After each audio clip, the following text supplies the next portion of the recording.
¿A alguno de ustedes le dio la opción grabar? Bien, Numa me dice que empezó a grabar. Solo la advertencia. Excelente. Buenas tardes a todos. Comenzamos con el contrato de hospedaje mercantil que está regulado en el artículo 1104, que habla de depósito de hoteles, y el artículo 16 de la ley de turismo señala la contribución especial de $7 que deben de pagar estos establecimientos por cada entrada de personas. Eso está contemplado especialmente en la ley de turismo. Ahora bien, ¿por qué decimos que el contrato de hospedaje es un contrato de naturaleza eminentemente mercantil? Primero, que está regulado en el Código de Comercio, por simple lógica. Segundo, porque su naturaleza es servir al comercio, al tráfico de personas. Tercero, los elementos que este contrato de transporte tiene, que son diferentes a los elementos del contrato civil. Para empezar, los elementos del contrato de hospedaje son una política de pago, son una tarifa a pagar, son los diferentes términos y condiciones que pueden variar de hotel en hotel, pero generalmente siguen una estructura o unas cláusulas casi comunes. Es decir, todo lo que dentro del hotel no sea hospedaje tiene una tarifa especial y tiene incluso horarios de uso diferentes en los cuales usted se pliega y debe en algunos casos incluso llamar para que le reserven un espacio, y usted desde que reserva ese espacio tiene que pagarlo, lo use o no lo use. ¿Por qué? Porque el hotel reservó ese espacio para que usted lo utilizara. Ahora, de manera práctica, ¿usted puede recuperar ese dinero? Sí. Si no utilizó el servicio, lo puede recuperar. ¿Cómo? A través de la Defensoría del Consumidor. A través de esta actividad puede usted incluso hacer que las cláusulas especiales del contrato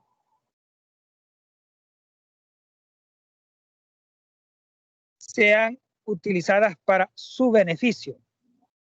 Ahora bien, el no uso o el incumplimiento del contrato puede incluso acarrear responsabilidades para la persona que reservó el espacio de hotel y no lo ocupó. Para empezar está el no-show, que es que se le va a cobrar al menos la primera noche, incluso si no aparece.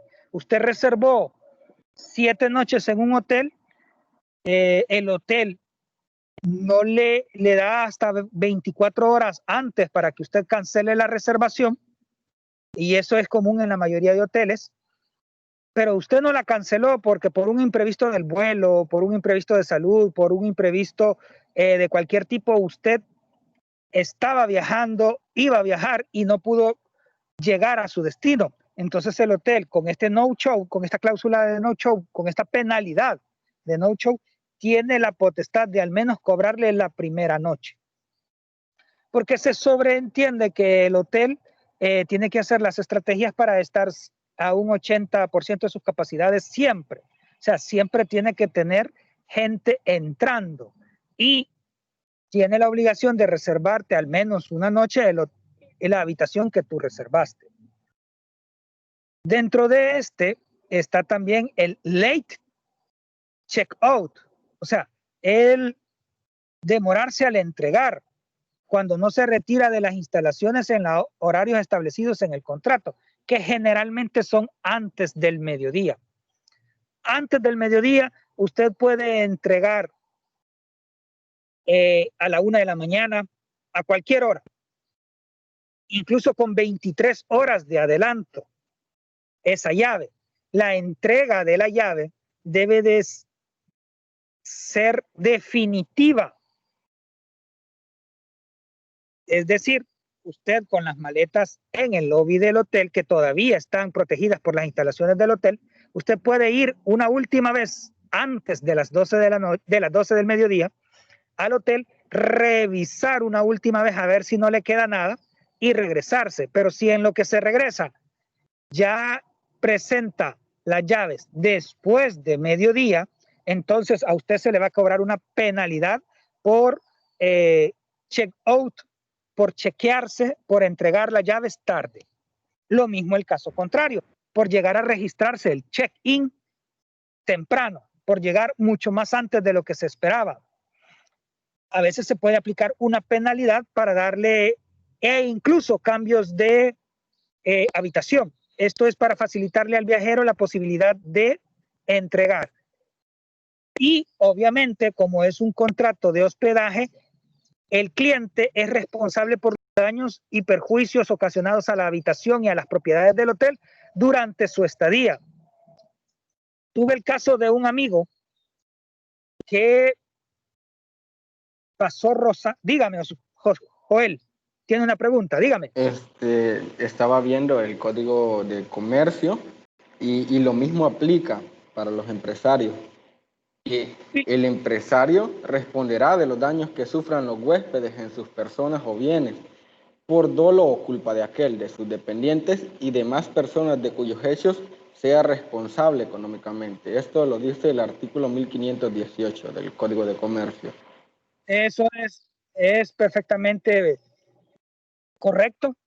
Esto se debe a que las obligaciones de uno se vuelven recíprocas con las obligaciones del dueño de las instalaciones, porque en nuestro país, que no tenemos mucha cultura de exigir daños y perjuicios, tiene que ser un accidente grave o mediano o provocarte alguna lesión de más de un día de incapacidad. Pero en otros países mucho más avanzados, con una mejor tradición hotelera, con una mejor industria turística, el hotel es responsable de todos los daños hospitalarios, incluso por un doblón, incluso por un resbalón. Si vos considerás que necesitas atención médica, una ambulancia, y fue por culpa o descuido del hotel, digamos, dejaron muy liso el piso, que los pisos de los hoteles generalmente para pulir, para tener ese reflejo, generalmente son lisos, y no tienen las viñetas o las advertencias respectivas, el hotel es responsable de pagar por esa atención hospitalaria, por esa ambulancia, porque las ambulancias en la mayoría de los países no son gratuitas, son privadas, y es una de las formas en que los hospitales reciben sus ingresos. Dígame, Joel, ¿respondí tu pregunta? Son recíprocas. Sí, respondió la pregunta. Disculpe que no haya bajado la mano, pero sí. Ahora, ¿cuáles son las funciones del contrato de hospedaje? Bien, vamos a tener que ver la cuestión práctica. La función del contrato de hospedaje siempre va a ser hospedar a las personas, pero va a tener características diferentes. Si es para una persona individual, si es para un grupo de personas naturales o una empresa. Por ejemplo, siempre se le recomienda al viajero individual que contrate directamente y no que contrate los paquetes. Pero esa es una recomendación para el viajero experto. Para el turista ocasional, por su comodidad en el viaje, siempre se le recomienda que adquiera pasajes. No siempre es lo conveniente. Bien, les voy a mencionar. Resulta que a la hora de hacer los reclamos, si usted ha contratado un paquete de viajes, el reclamo no se lo va a hacer directamente al hotel, se lo va a hacer a la agencia que le vendió el paquete. Y tiene que demostrar que un tercero, el hotel, no le cumplió con lo que el agente de viajes le prometió. ¿Entienden la dificultad de esta relación jurídica, de probar esta relación jurídica entre el contrato de hospedaje con la agencia de viajes y la prestación del servicio por parte del hotel.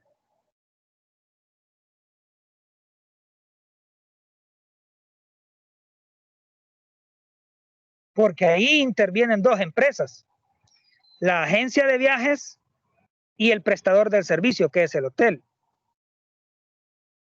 Para empresas y grupos de personas, se trata de hacer contratos más específicos que cumplan todos los aspectos que la empresa, y se tienen que negociar cuestiones no solo como la habitación, también como las comidas, el uso de las instalaciones, equipos, ventajas, choferes, carros, alquiler de espacios, etcétera, etcétera, etcétera.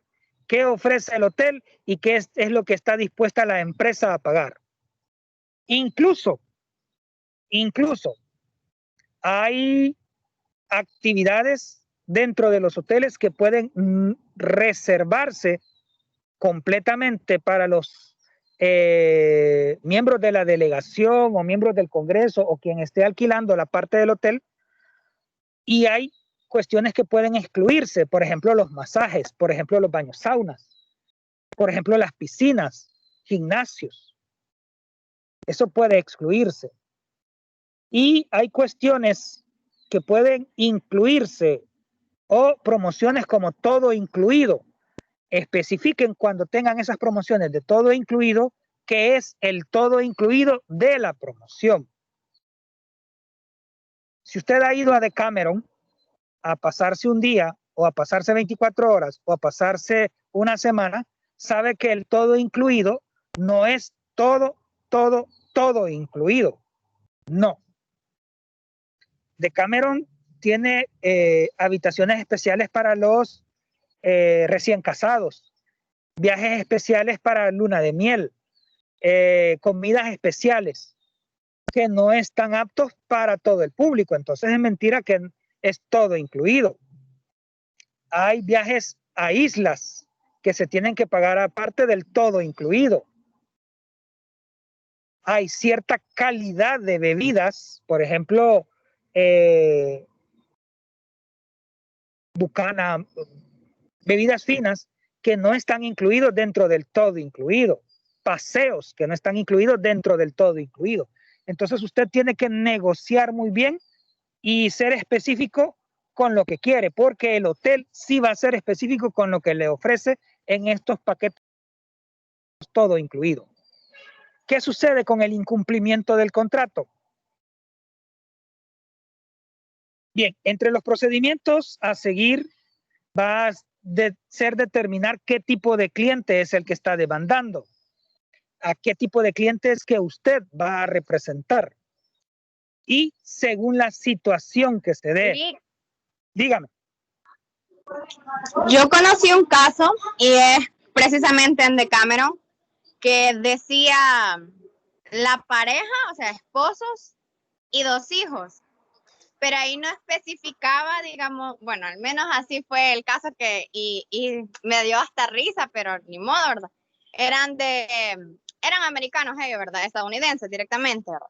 Y como decían, la pareja de esposos y hijos, o 1 o 2 hijos, ellos se fueron con una hija de 22 años. Y claro, la hija ya sabía que ella era mayor de edad.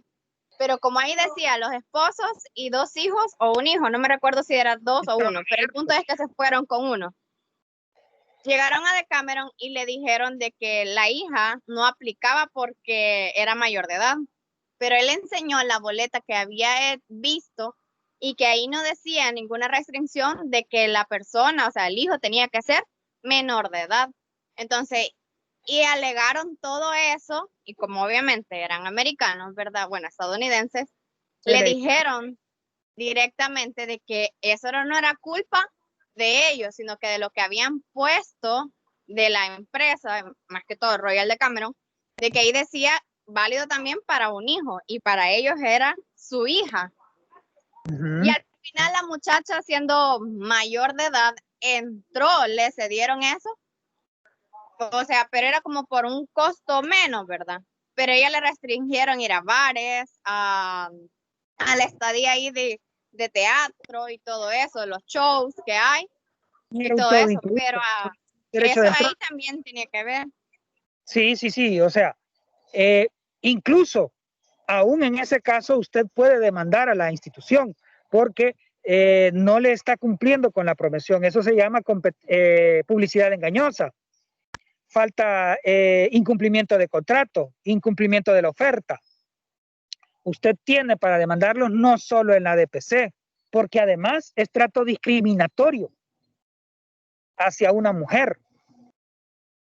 No está derivado de su condición de ser mujer y puede que un juez inteligente o un juez ducho en arguismos no le acepte el alegato, pero otro tipo de juez que no esté tan comprometido con la causa de la equidad o de la verdadera equidad, como lo quiere usted llamar, no le acepta, le podría aceptar un alegato de que es un trato discriminatorio a una mujer. Usted tiene que hacer el alegato a ver si le pega.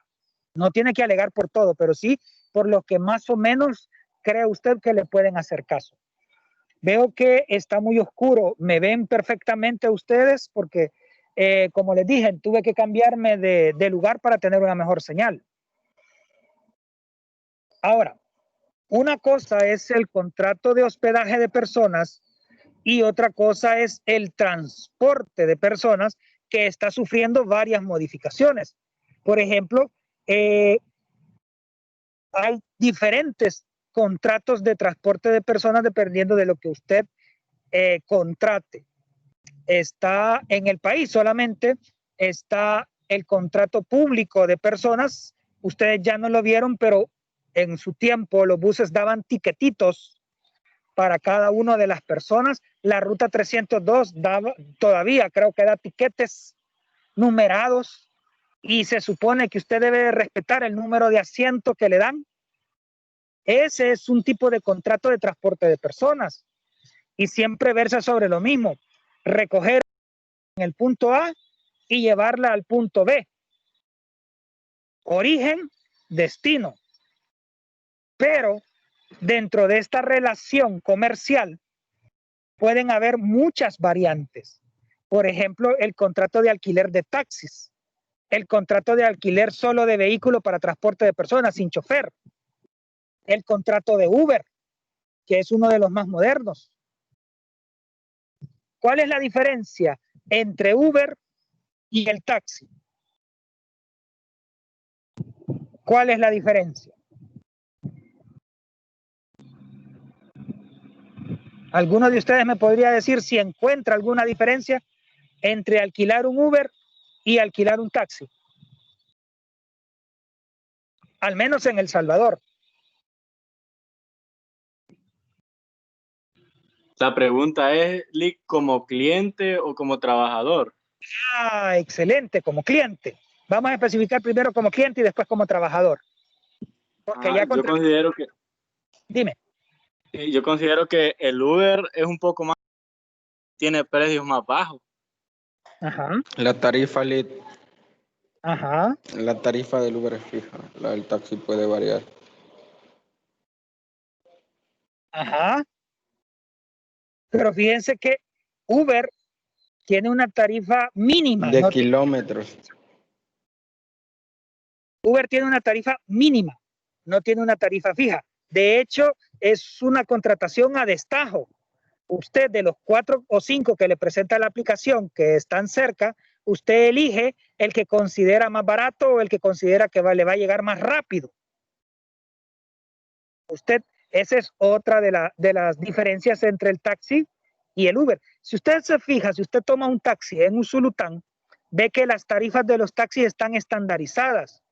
$2 hasta el centro de Usulután, $3 hasta el hospital, $4 hasta el Ojo de Agua, hasta la entrada del Ojo de Agua, $4 hasta Concepción Batres, $5 hasta el tránsito, y esas son las tarifas estándar que tienen todos los taxis. Usted puede negociar un precio más bajo o por la necesidad o la noche un precio más alto, pero normalmente la tarifa son esas, $2, $3, $4 y $5, por lo menos en la zona del litoral. Uber no es así. Uber, además, usted no contrata directamente con el taxista. Utiliza una aplicación, una plataforma digital para, dentro de una serie de ofrecimientos, elegir cuál considera usted mejor en ese momento. No hay una relación comercial entre usted y el taxista directa. Hay una prestación de servicio, sí. No hay una relación laboral entre Uber y el taxista, porque Uber no la tiene. Dice Uber dentro de su aplicación que ellos son un medio tecnológico de conectar clientes o usuarios con choferes. ¿Para qué? Para prestar un servicio a cambio de un precio. Pero Uber no le dice que le cobra una comisión. ¿A quién se la cobra? ¿Al que paga? Sí. ¿De qué se la cobra? De lo que va a recibir el chofer. Hay otras aplicaciones como InDrive que hacen exactamente lo mismo que Uber, pero que no cobran comisión. Por tanto, son más baratas. Pero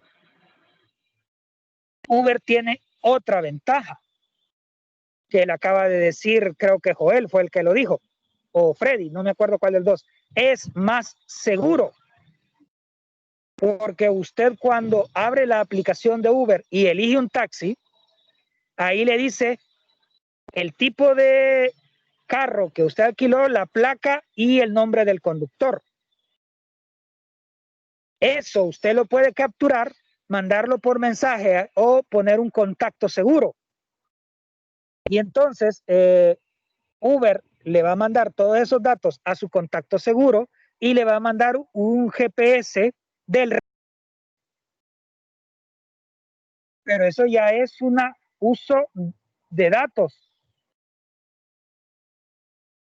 Bien, una característica principal del contrato de transporte de personas es el elemento real, que es el precio.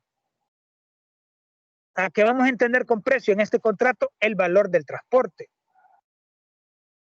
El valor de transporte de personas debería o está regulado por el Ministerio de Gobernación a través de la Dirección General de Transporte. Perdón, Economía a través de la Dirección General de Transporte y dentro de la Dirección General de Transporte la División de Transporte de Personas. En el contrato de transporte de personas no hay solemnidades. Usted para el taxi en la calle, ordena el Uber y paga el precio que le determinan por la ruta a seguir. Y si a usted no le parece ese precio, puede cambiar de taxi o puede buscar otro medio de transporte. Ahora bien, ustedes han visto que en los pueblos hay lo que se llama vulgarmente mototaxis. Les pregunto, ¿son legales o son ilegales?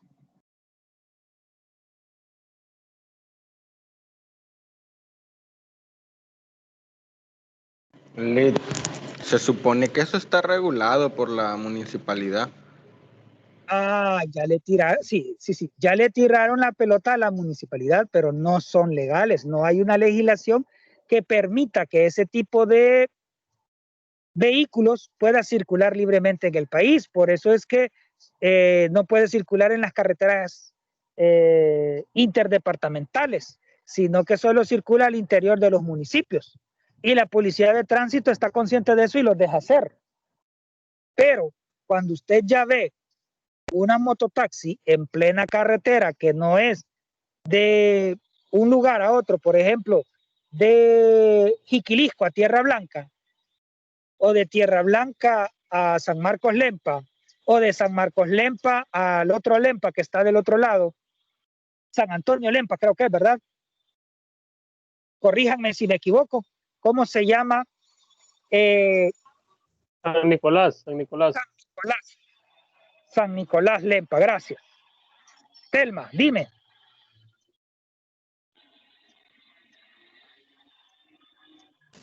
Lick, pero eso se debe a que precisamente no se encuentra regulado en en el ordenamiento jurídico, o también va relacionado a bueno, porque yo le veo poca seguridad, por decirlo así, o sea, a las mototaxis, porque no tienen, por lo menos yo no les he visto puertas.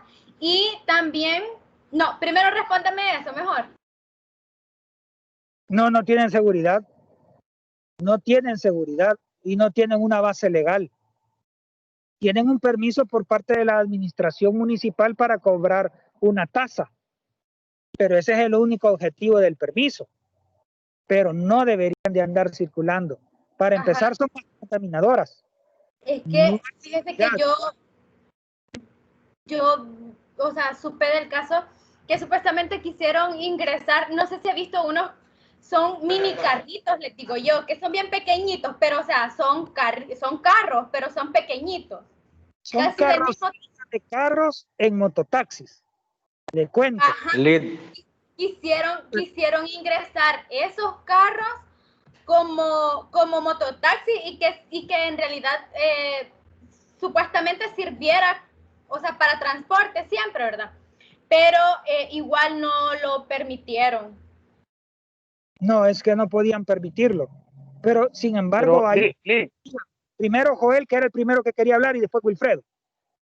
Joel. Encontré esto, mire, es una, como le digo, decreto número 4, ordenanza reguladora de los servicios de mototaxi en el municipio de Poloros, departamento de la Unión.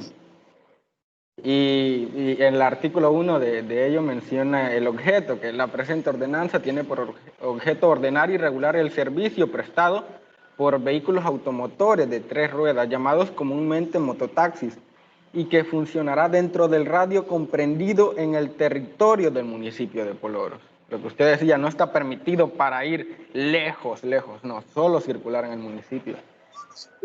Y excepcionalmente, así como una aplicación no omitida por la ley. Oigan bien el término que estoy usando, no omitida por la ley, sino que no incluida a sabiendas. Se permite que vaya de un municipio cercano al más cercano contiguo inmediato, pero no se permite, por ejemplo, que vaya de Jiquilisco a San Buenaventura. No se permite. Tiene que ser a lo mucho al municipio inmediato y dentro de las localidades más inmediatas del siguiente municipio. Por eso yo le estaba diciendo, de San Marcos Lempa, que es municipio de Jiquilisco, que es cantón de Jiquilisco, a San Nicolás Lempa, que es la división geográfica del río Lempa, y que ya estamos en otro departamento, en otro municipio. De un municipio a la circunscripción territorial más cercana del siguiente municipio, no es que esté permitido, es que no está prohibido. ¿De acuerdo? Bien, entonces, alguien que me lea, Wilfredo, tú tenías algo que decir, perdón, no te quiero quitar el derecho de hablar. Wilfredo. Con respecto a lo que decía la compañera sobre los carritos esos, ya que hablamos de San Nicolás, ahí andan circulando esos carros, pero creo que andan con placa particular, son bien pequeñitos, que lo máximo 3 personas creo que tienen la capacidad. Pero si se fija, no son vehículos de 3 ruedas, son vehículos simulando ser carros de 4 ruedas, si se fija. Son los que... son de 4 ruedas. Y los está vendiendo la Curazao, me parece. O Omnisport, uno de los de esas comerciales lo está vendiendo. Son carritos rojos. Realmente no son carritos. Simulan ser carritos porque tienen el mismo motor de una moto o de la misma tricimoto. Bien, pero para ir a los elementos principales del contrato de transporte de personas, que ya ampliamos y nos fuimos por otros linderos. Alguien que me lea el artículo 1314, por favor, del Código de Comercio. pero para que vean lo difícil que es regular el transporte de personas. Yo lo leo, disculpen el ruido por aquí, pero es que están trabajando en construcción. 1314. Las empresas de transporte tienen las siguientes obligaciones que no admiten pacto en contrario. Primera, no poder negarse a la prestación del servicio si los solicitantes se ajustan a las leyes, reglamentos, tarifas y anuncios públicos. Lo que pasó en el caso que mencionaba, Florida, o sea, era un anuncio, pero tienen que cumplir. El segundo, aplicar tarifas iguales a todos los usuarios. Las tarifas serán aprobadas por el Poder Ejecutivo en el ramo correspondiente. Tercero, efectuar los transportes en el orden en que se celebren los contratos respectivos, a menos que medien motivos muy calificados o de interés público. Cuarto, calcular las tarifas sobre la base de proporcionalidad de manera que en igualdad de condiciones no sea mayor el precio por igual distancia recorrida. La empresa está obligada a combinar las diversas tarifas. Si la combinación resultare más beneficiosa al usuario que la aplicación aislada de una de ellas. Quinto, responder por los accidentes, averías, daños o destrucciones que durante el transporte sufran las personas y bienes transportados, estén o no amparadas por un contrato de seguro. Sexto, responder por los daños ocasionados por un retraso o incumplimiento del contrato. Los usuarios tendrán acción para ser indemnizados por los perjuicios que se les ocasionaren en el incumplimiento de la empresa de transporte a cualquiera de las obligaciones consignadas en este artículo. Bien. Alicia, que ha estado bien calladita, por favor, ¿crees que nos puedes leer el 1315 del Código de Comercio para continuar? Entonces, podemos decir que lo primero que tenemos que ver son las condiciones del contrato. Alicia, 1315, por favor.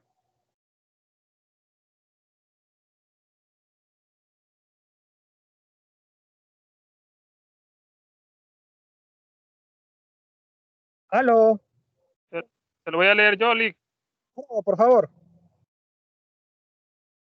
Artículo 1315, transporte de personas.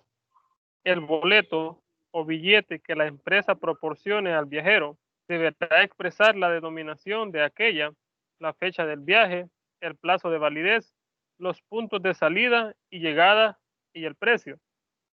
Para los equipajes deberá proporcionarse un documento que identifique a la empresa portadora y exprese el número y el peso de los bultos con las demás menciones que se estimen necesarias. Bien, de acuerdo. El billete es la prueba que tiene el usuario del contrato celebrado, por eso es importante que no lo pierda. Bien, vamos a pasarnos del transporte terrestre de personas al transporte aéreo de personas, para que vean la importancia. Una vez que usted muestra su billete a la entrada del aeropuerto, hace la fila, muestra el billete, pasa por los dispositivos de seguridad, usted está en las instalaciones internas del aeropuerto. Imagínese, se le pierde ese billete en lo que usted va al baño, en lo que usted va a una tienda, en lo que usted cree que lo guarda en la cartera y se le cae. ¿Qué sucede con su pasaje? ¿Qué sucede con su viaje? Usted puede hacer dos cosas ahí. Uno, reclamar la expedición de un nuevo boleto que le va a costar alrededor de 25 a 70 dólares. Eso si usted lo tiene de manera física. Pero si logró que se lo mandaran de manera electrónica, usted solo presenta el código QR y la sobrecargo de vuelo. Hoy ya no son aeromosas, hoy son sobrecargos, porque tienen otras funciones, como por ejemplo esa, revisar y autorizar el ingreso de los pasajeros al avión. Incluso sin boleto, pueden hacerlo, pueden autorizarlo en casos muy excepcionales, muy excepcionales. Y ellos tienen que responder por el ingreso de esa persona. Ese es el problema, por eso es que no lo hacen. Porque si dejan entrar a alguien que tiene su pasaje comprado, que él presentó su pasaporte, que el pasaporte corresponde con el nombre del boleto y no tiene su boleto, ellos se hacen responsables por lo que ese pasajero haga. Entonces, el boleto también causa una legitimación activa y una legitimación pasiva. Legitimación activa para el usuario, para la persona que va a volar. ¿Por qué? Porque libera, porque le exige a la empresa que le entregue, que le dé, que le facilite el servicio de transporte. Legitimación pasiva con respecto de la empresa, porque una vez que la empresa presta el servicio, lo libera de responsabilidad de prestar un servicio nuevamente. Y es por eso que los pasajes, sea de transporte marítimo, sea de transporte terrestre, sea de transporte aéreo, se venden pasaje de ida y pasaje de vuelta. Porque hay personas que solo compran una parte del viaje porque van hacia su lugar de destino o hacia su lugar al cual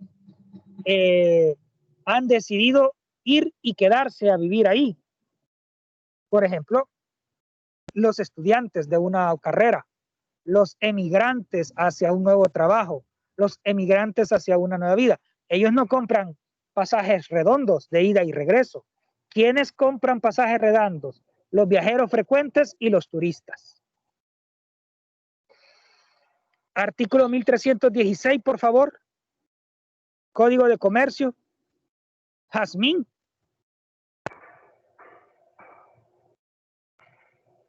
Por favor.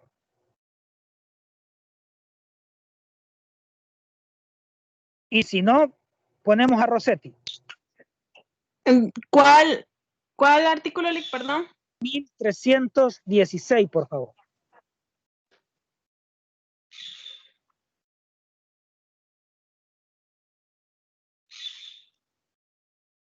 Código de Comercio. Artículo 1316. Si el viaje no pudiera realizarse o se retrasare con exceso, sin culpa del porteador, el viajero podrá pedir la resolución del contrato. Bien. Bien. Oigan bien, del porteador, de quien ofrece.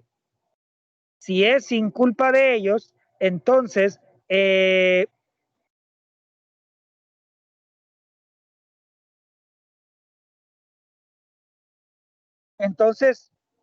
la persona puede pedir única y exclusivamente que se termine el contrato resolviéndolo, sin responsabilidad para ninguna de las partes.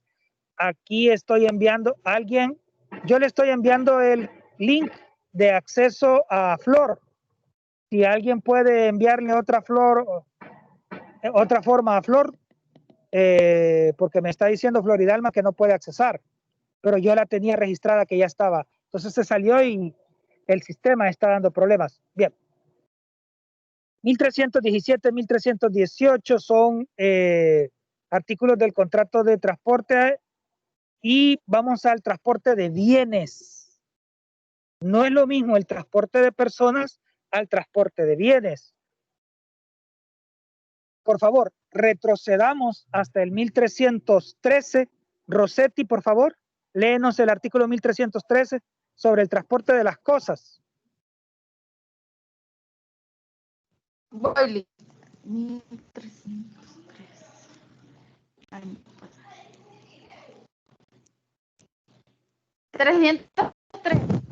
1313. Artículo 1313. El contrato es principal cuando subsiste por sí mismo sin necesidad de otra. Un poquito más duro, casi no se te oye. El contrato es principal cuando subsiste por sí mismo, sin necesidad de otra convención. Accesorio cuando tiene por objeto asegurar el cumplimiento de una obligación principal, de manera que no pueda subsistir sin ella. ¿Saben si Floridarma logró entrar?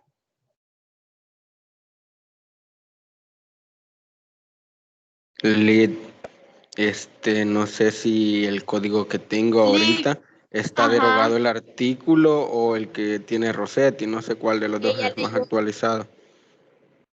Ella leyó el artículo 1313 del Código Civil y el link estaba pidiendo el de Del comercio. Código de Comercio. Sí, Oh, 1313 del Código de Comercio.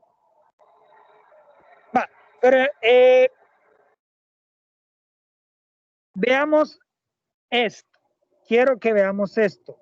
Con respecto del transporte de personas, a veces en los aviones, en los buses, camionetas, como le llamen en otros países, en los barcos, puede darse al mismo tiempo los dos tipos de contrato de transporte de personas, como en los cruceros, y el transporte de cosas, las maletas y las pertenencias de las personas. Y pueden estar sometidos al contrato de personas como parte de los bienes que lleva la persona, o pueden estar sometidos a contrato diferente. Por ejemplo, cuando viene en otro vuelo las maletas de los pasajeros, o es un contrato naviero de una nave marítima que normalmente lleva las dos cargas, personas y bienes. Los bienes están menos protegidos que las personas por el derecho marítimo y el derecho aéreo, de tal suerte que si uno o varios comerciantes en un accidente o en un imprevisto, el capitán ordena que se lance afuera de la nave la carga comercial, usted no va a tener la posibilidad de demandar a la empresa por la pérdida que usted tuvo como comerciante. No lo va a poder demandar porque estaba resguardando la seguridad de las personas. Mire cómo es el derecho marítimo y el derecho aéreo de complejo con respecto de los contratos de transporte de personas en unión con el contrato de transporte de bienes. Resulta que ahí va a tener que demandar al capitán y a los pasajeros en conjunto, y todos en conjunto le van a tener que pagar a usted a partes iguales. Ahí sí es un contrato solidario, una responsabilidad solidaria entre todos los pasajeros. ¿Qué es lo que tiene que hacer usted ahí? Pedir la lista de pasajeros y hacer, este sería un concurso real o un concurso ideal de deudores. Yo me recuerdo de eso, yo creo que es real. Es real. Hay un concurso real en el cual usted va a demandar a todos en conjunto, incluyendo al capitán, pero no única y exclusivamente a él, sino a todos los que iban en ese viaje. Y si usted iba también en ese viaje, usted no se va a demandar a sí mismo, usted es el único que queda excluido de esa demanda común. ¿Me explico? De las cosas suyas, pero si supongamos son 3 los comerciantes que iban en el avión o en la nave marítima, los 3 perdieron las cosas. De su demanda, usted va a ser el único que no se va a demandar a sí mismo, pero de la demanda de los otros dos lo van a demandar a usted por la misma circunstancia, porque ellos no se van a demandar a ellos mismos, pero sí se van a demandar a los otros pasajeros, incluyendo al capitán que iba dentro del transporte y que verdaderamente fue quien tomó la decisión. El derecho marítimo excluye de responsabilidad a la compañía. Este tipo de contratos, cuando se hacen, sí se establece que en caso de que suceda algo así, va a ser solidario. No, no lo establece el contrato, lo establecen las leyes marítimas de transporte, las leyes de transporte marítimo. Y por aplicación subsidiarias se aplican en las leyes de transporte aéreo. Supóngase, es en un avión. El capitán decide tirar la carga, incluyendo valiosos bienes que usted transportaba, Joel. Y casualmente la maleta suya donde usted transportaba esos bienes le cae a una persona y la deja incapacitada. ¿Usted va a ser responsable? Porque son sus bienes, ¿sí o no? Sí, de acuerdo, son mis bienes. Pero yo tengo el contrato para fundamentar. No, yo pagué porque me trasladaran esto. Me tiraron. No para que lo fueran a tirar a determinado lugar. Por tanto, yo considero la empresa encargada del viaje se va a hacer responsable de pagar los daños a la persona y pagarme mis pertenencias a mí. Y a veces se complica más cuando son objetos que son como de valor sentimental, que ya no se pueden restaurar. O que el dañado le quiere poner un precio arriba del justo. Quiere no solo obtener un resarcimiento del daño recibido, sino castigar económicamente a la empresa porque son ricos, porque tienen aviones, porque vuelan todos los días. Y entonces yo, que pobrecito de mí, que toda la vida he sido bueno, hoy me quiero vengar. Y no le doy un precio razonable, ni siquiera un justo precio, un precio razonable, sino un precio sumamente elevado. Por ejemplo, que llevo un cuadro que dice El Salvador, que lo compré en $125 y yo le quiero poner que vale 1,250. O sea, una artesanía bien bonita, bien hechita y que lleve el identificativo del país donde se compró es mucho más cara porque es turístico. Cala en el interés emocional y tiene que pagarse ese precio, pero obviamente va a tener ciertos límites. ¿Cuáles son esos límites? Los normales del mercado. Ahora, con respecto del transporte de personas, hay elementos personales del transporte de personas y uno de esos elementos personales es obviamente el porteador.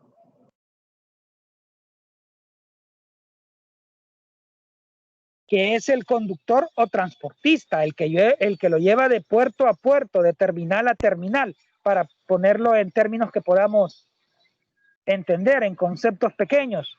El porteador es el transportista, el chofer, quien te lleva de esta terminal a esta terminal y quien es materialmente responsable del viaje de los pasajeros y de los bienes. Artículo 1320, 1321 y 1322 del Código de Comercio. Por favor.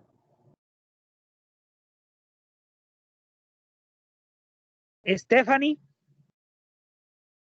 por favor.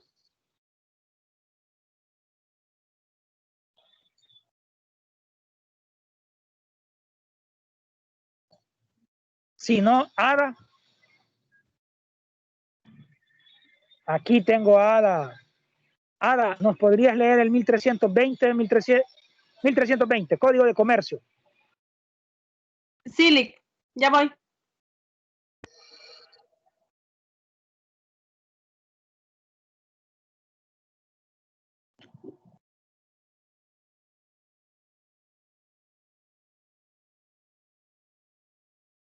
Artículo 1320. Si la carta de porte única señalare la intervención sucesiva de varios porteadores, todos responderán solidariamente de la ejecución del contrato, desde el punto de partida hasta el de llegada. El porteador que pagare voluntaria o judicialmente por responsabilidades derivadas del contrato podrá repetir contra los demás si no fuere responsable del hecho reclamado. Bien, de acuerdo. ¿Quién más? Telma, por favor. 1321.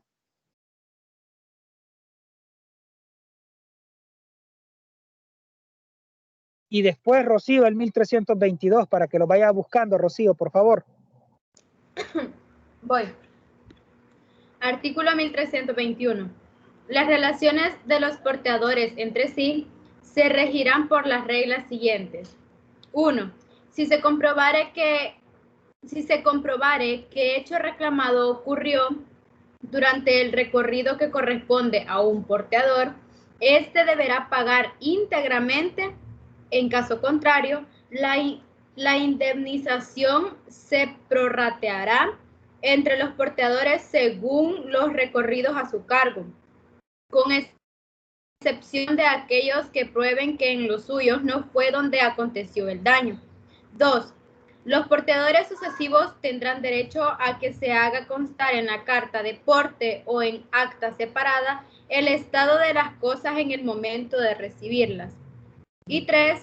La falta de declaración expresa en contra hace presumir el buen estado de las cosas y su conformidad con la declaración de la carta de porte. Bien, antes de que leamos el artículo siguiente, la carta de porte es un documento que comprueba cuáles son las cosas que llevamos en ese transporte. La carta de porte, siempre que los bienes no hayan sido alterados, tocados o perdidos, la carta de porte ampara el estado en que se recibieron los bienes. No es el buen estado de las cosas, sino el estado en que se recibieron los bienes. Vamos a verlo en los buses y vamos a verlo en los aviones. Hay maletas que están mal hechas, hay maletas que ya están por deshacerse, pero si así lo aceptó el transportista, así se debe de entregar. Y es por eso que todavía es negocio el embalaje o el recubrimiento de las maletas de ciertas características. Si es en los buses, es con una red de lazo. Ya las han visto, ¿verdad? Para los canastos y para algunos sacos. Si es para los aviones, es un embalaje plástico que vale, creo que hasta $25 puede valer en algunos aeropuertos, que te lo enrollan completamente de plástico todo, y dentro de los arreglos de los sindicatos de trabajadores ya sabes que esa maleta ya pagó ese embalaje y no lo tienes que tocar, porque ese embalaje garantiza que la maleta no ha sido manipulada más que para transportarla de la terminal A al aeroplano y del aeropuerto bajarla en la terminal B. Así de sencillo. Hay otros elementos del contrato de transporte que señala el artículo 1322. Rocío, por favor.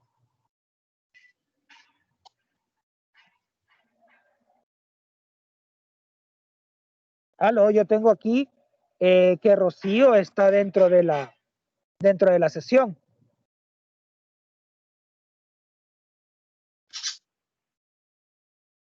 Sí, aquí está. Y con el micrófono encendido. Hola, Rocío, ¿cómo está? No se te oye, fíjate.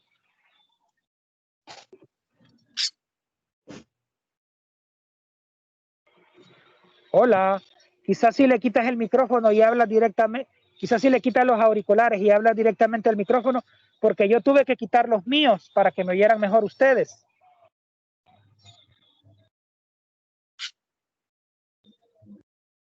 Vaya, Carla, ¿crees que le puedes ayudar a Rocío porque no se le escucha a ella y leernos el 1322?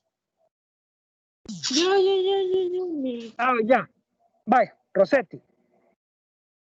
Artículo 1322. El último porteador representará a los demás para cobrar las prestaciones derivadas del contrato, para ejercer el derecho de retención y los privilegios que les correspondan. Si omitiere realizar los actos necesarios para el cobro o para el ejercicio de esos privilegios, responderá de las cantidades debidas a los demás. quedando a salvo el derecho de estos para dirigirse contra el destinatario o el cargador según se hubiere convenido. Bien, de acuerdo. Entonces, hay otras figuras además del porteador, del transportista, que son el cargador, que es la persona que en nombre propio celebra el contrato, obligándose a entregar. Y el destinatario, que es la persona que debe recibir las cosas. Si usted compra en una tienda electrónica, llámese AliExpress, llámese Best Buy, llámese cualquiera de estas tiendas electrónicas, y dice ahí, con envío a El Salvador, usted tiene dos opciones de entrega. Retirarlo en las oficinas de la empresa de transporte o incluso de la empresa que lo ha comprado si tiene sede aquí, o puerta a puerta, de la puerta del vendedor a la puerta del comprador. Esto lo hacen empresas como DHL, UPS, incluso el Correo Nacional es muy bueno para ese tipo de cosas, con dos diferencias que no tienen DHL y estos otros, UPS, American Express, no, esa es tarjeta de crédito. Federal Express. El Correo Nacional sí va a declarar a aduana qué es lo que trae con la factura. UPS, DHL no tienen esa obligación. El correo, por ser nacional, sí tiene la obligación y entonces a usted le pueden cobrar impuestos que no está estipulado. Hoy en día, todo lo que usted pida por internet va a pagar algún impuesto de introducción al país. Todo lo que usted pida por internet y que le venga por estos sistemas va a pagar algún precio, e incluso el impuesto puede variar entre lo que usted ordenó y el precio del impuesto cuando llegó a aduanas. Justamente eso le iba a comentarle, que a veces sale más caro el precio de aduana que lo que en realidad la compra. Cabal, sale más caro. De hecho, el impuesto debería de ser del 13%. Debería ser IVA lo que se te cobra. Pero hay dos diferencias ahí, fundamentales. Uno, usted ya pagó, si usted paga con tarjeta de crédito, usted ya pagó un impuesto de transacción que se lo cobra la empresa. Dos, usted ya pagó el impuesto de la nacionalidad donde compró el bien. ¿Por qué debería de pagar impuesto? Un tercer impuesto, por la importación del producto. Ahí es donde la persona pierde la noción de cuánto impuesto debe pagar. No está pagando impuesto por la compra, está pagando impuesto por la importación del producto. La única forma de eludir legalmente esa obligación es que usted se lo mande a alguien que va a venir y éste lo meta como propio. Es la única forma de eludir el pago. Y no es que sea ilegal, sino que no es legal. Hay una diferencia. Ilegal es que va contrario a la ley. Que no es legal es simple y sencillamente que no hay una disposición legal, hay una oscuridad de la cual usted se aprovecha, no debiendo aprovecharse. ¿De acuerdo? ¿Cuál es la oscuridad? El transporte de bienes, la ley de equipajes de El Salvador, el transporte de cosas. Ahí es donde los viajeros que van a Estados Unidos se aprovechan de esa disparidad, de esa oscuridad de la ley y traen y llevan cosas como que si fueran propias. y no pagan impuestos la mayoría de las veces. Ahora, si aduana detecta que el producto que está entrando no es para su uso personal y es nuevo, entonces sí lo va a obligar a pagar los impuestos respectivos por un bien de esa característica. ¿Qué están haciendo las personas con los artículos electrónicos? Los traen sin caja, los traen sin manual, los traen ya encendidos y si es posible con poca carga, para que al momento de encenderlo en aduana, mire, este teléfono es el iPhone 12, enseñe y quiero ver si tiene fotos suyas. Mire, aquí está, ¿ve? Y cabalito se apaga en ese momento, se queda sin carga. Ah, es que se quedó sin carga por el vuelo, porque estuve 4 horas en el aeropuerto esperando y 2 horas más de vuelo. Se me descargó, lo que quiere decir que yo lo he venido usando. Me explico. Enséñeme el chip. Ah, sí, ¿cómo no? Tiene usted bueno, con un arito se puede, mire, señor de aduanas, aquí está, mire. ¿Ve? ¿Y eso es una explicación de algo que según pasa o es algo que podría pasar? Podría pasar, de hecho está pasando. No es que podría pasar, está pasando que en aduanas están revisando si los artículos electrónicos son personales o no. Entonces, los viajeros que ya sufrieron esa experiencia traen los aparatos electrónicos con una milésima de carga. ¿Cómo lo hacen? No sé. O los hacen pasar como propios a través de la manipulación de los dedos en la pantalla, los dedos en la carcasa, o sea, que se vea que no están 100% nuevos. Porque obviamente un iPhone 11, un iPhone 12 están recién comprados.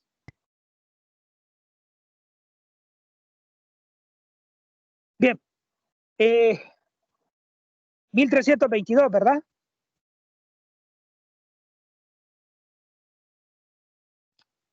Ahora vamos a hablar de un arrendamiento diferente. Un arrendamiento financiero, que es un instrumento de compra-venta a largo plazo. El arrendamiento financiero es un concepto legal, es un concepto gringo, que nosotros lo teníamos antes bajo el arrendamiento con opción de compra. Realmente el arrendamiento financiero, el leasing financiero, eso es, un arrendamiento con opción de compra al final. Normalmente estos contratos no deberían de ser viables o no deberían de ser lucrativos para las personas porque tienen una finalidad eminentemente mercantil, que es que el comerciante no se descapitalice. Así, un banco puede adquirir un lote de 500 computadoras y no afecta mayormente sus ingresos anuales, su utilidad anual, que tiene que repartir por obligación entre los socios y no tiene que hacer grandes reservas de capital a lo largo de los años para adquirir esta gran cantidad de bienes. Si ustedes van a los bancos y tienen la suficiente curiosidad dentro de las computadoras, van a ver que muchas de ellas dicen leasing número tal. Quiere decir que esas computadoras fueron adquiridas bajo el sistema de arrendamiento con opción de compra al final. Supongamos que Rocío quiere comprar un carro y Telma quiere comprar 10 computadoras. Ambas transacciones por un precio igual, $25,000. Quiere decir que cada computadora que Telma quiere comprar vale 2.500 y que el carro que Rocío quiere comprar es del año. A Rocío le conviene una compraventa a plazos diferidos, a 60 meses plazo, a 120 meses plazo, a lo que ella quiera comprometerse. A Telma le conviene no una compraventa a plazo, sino que le conviene un arrendamiento con opción de compra al final, por una cuestión tributaria. Resulta ser que Rocío está comprando un carro para ella, Telma está comprando cuestiones para su negocio. Rocío va a poder descontar esa compra-venta de su impuesto de renta. Telma, por ser un ingreso dentro de su inventario, tiene que buscar otra alternativa para no pagar impuestos por ese ingreso de inventario. Y porque va a estar dentro de su inventario a lo largo de toda la vida útil del inmueble. Entonces, por eso es que a Telma le conviene más el leasing, porque ahí no lo incorpora dentro de su inventario, sino que lo incorpora dentro de sus cargas. Ella tiene que pagar el alquiler de esos equipos. Y al final de los 10 años, cuando ella ya ha completado la base de la opción de compra, Telma va a adquirir esos equipos como equipos viejos, equipos de segunda mano, equipos con un valor menor al que los hubiera comprado nuevos. Y ahora sí, ya los puede incorporar dentro de su inventario después de 10 años. Al segundo año ya le pone un valor de depreciación equivalente a $1 o equivalente a 1 centavo, dependiendo del sistema de contabilidad que ella ocupe, y ese va a ser el precio por el que pague impuestos de esos materiales o equipos que ahora ingresó. Estamos, ¿cómo es que se llama? Estamos claros de cuándo es bueno una opción de compra a plazos y cuándo es bueno un arrendamiento financiero. ¿Y qué es un arrendamiento financiero?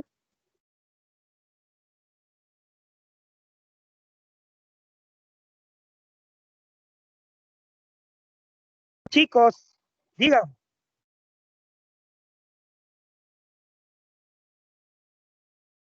Yo tengo varios aquí que están en sesión. ¿Podría repetir sobre arrendamiento financiero, Lick? El arrendamiento financiero es un contrato en el cual se le concede el uso y goce de determinados bienes, ya sean muebles o inmuebles, a la persona que firma el contrato, obligándosele no solo a pagar el precio del arrendamiento, también un poquito más mes a mes. Ese poquito más es la opción de compra al final del contrato de arrendamiento, que ha acumulado una cantidad X que va a amortizar el precio de la compra ahora al final del contrato de artículos usados. ¿Usados por usted mismo? Sí, pero ya le entregó a la persona que se los arrendó el precio del arrendamiento. Quiere decir que él ya sacó su ganancia y tiene una segunda ganancia con la opción de compra. O sea que él los saca por venta de su inventario. Ya él ya no va a pagar impuestos por inventario. Se lo va a vender a usted como artículo usado y usted los recibe como usados, deja de pagar el arrendamiento, lo ingresa dentro de su inventario y paga el impuesto reflectivo por artículos usados que ya está usando, que ya sabe cómo usarlos, que ya sabe qué son, en qué estado están, cuánto le va a costar el mantenimiento, etcétera, etcétera, etcétera.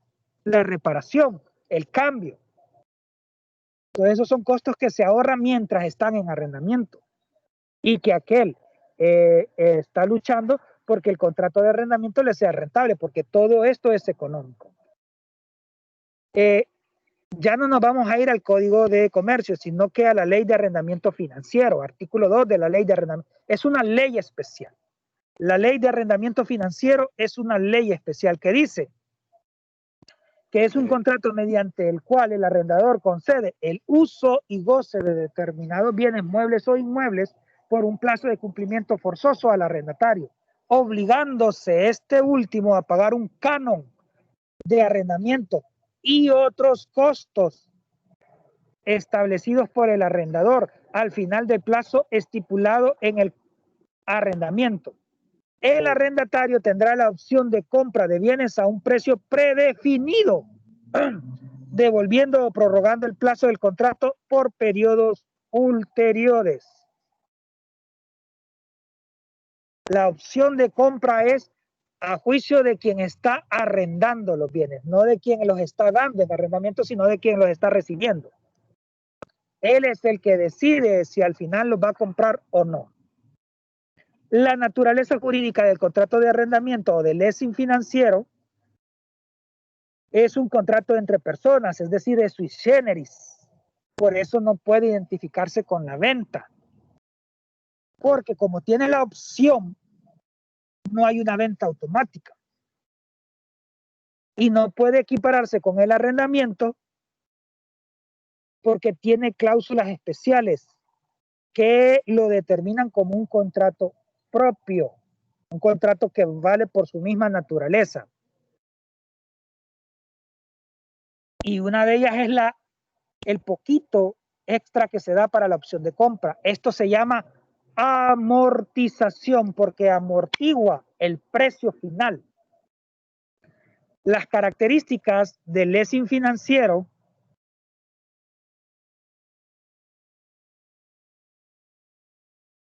es que no van a haber dos, sino que van a ser tres personas. La sociedad de leasing, cuya utilidad es financiar el importe, el bien objeto del contrato,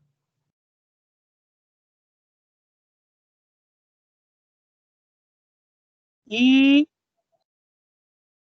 el beneficiario del contrato, el arrendatario del bien.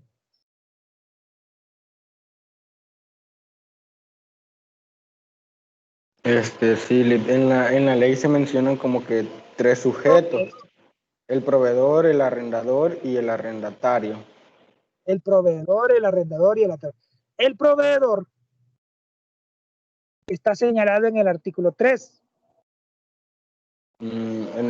Sí. Y uno de sus principales derechos es el cobro del precio acordado. Ahora, este contrato tiene obligaciones especiales para el arrendatario, que son el pago de los gastos de inscripción del contrato en el registro. Mire quién es el que está obligado a inscribir el contrato. El arrendatario. ¿Quién es el arrendatario? Quien recibe los bienes y que va a pagar el arrendamiento. El arrendatario tiene limitada capacidad de disposición. Por ejemplo, si yo tengo un call center de llamadas en inglés y compro por leasing una serie de auriculares con micrófono de Diana, yo estos auriculares por micrófonos que los compré en leasing, el lote de, yo no los puedo sacar de la compañía, no los puedo utilizar para mi uso personal o para el uso personal de mis empleados. ¿Por qué? Porque yo los arrendé con un fin establecido. ¿Cuál es ese fin? Comerciar o dar un servicio con ellos. Otra cosa es el derecho de indemnización, más específicamente el traspaso del derecho de indemnización del arrendador a estos terceros. Y si hay una modificación del contrato, eso es en perjuicio del arrendatario y se presume el perjuicio para el arrendador. Por ejemplo, yo digo, mire, yo no quería este lote de 100 micrófonos alámbricos, yo los quería inalámbricos porque ya vienen los más nuevos, son de mejor tecnología, tienen una mejor recepción, el cable no se arruina y por tanto mis empleados no van a tener el problema de que casi no se les entiende. Han llamado ustedes a un call center como Claro, Tigo, Movistar y han visto lo molesto que es no poderle entender a la persona que está hablando porque el micrófono falla, salta o tiene sonidos. Eso se evita con artefactos Bluetooth que son mucho más caros. Entonces, si cambiamos las condiciones del contrato, es un perjuicio para el arrendador, o si cambiamos la capacidad de los bienes arrendados, porque hay tutoriales en internet que te dicen que estas cositas, con uno de estos, lo puedes transformar en Bluetooth y te dan la forma y te dan los precios de las cosas que tenés que comprar y te dan el tutorial. Igualmente, licenciado. Y entonces, por $5, vos ya tenés un Bluetooth hechizo, pero que te es útil o que le es útil a tus empleados. Y eso es en perjuicio del dueño actual de los bienes, que es el que te los está arrendando. Él es el dueño actual de los bienes y los tiene dentro de su inventario. Ahora bien, una cosa es que yo los arriende y otra cosa es que yo los use. Según el artículo 9 de la ley del leasing financiero, hay obligación de pago así yo no los use, porque el arrendador incluso tuvo algunas veces que ir y comprar los bienes que me va a dar en arriendo. Entonces, si yo los someto al contrato, pero no los pago, es responsabilidad mía por disposición del artículo 9. No es como con los otros bienes que yo no uso de la DPC, que puedo demandar a en la DPC por su falta de uso y pedir que se me devuelvan los dineros entregados en adelanto o como pago por la falta de uso. ¿Qué les parece si suspendemos la clase aquí un momentito? Ya no tenemos problemas de conectividad. La retomamos a las zonas 14:25. La retomamos a las 14:35 exactamente y terminamos a las 3:30. ¿Les parece? Por favor, quien esté grabando, termine la grabación. Por favor. Numan,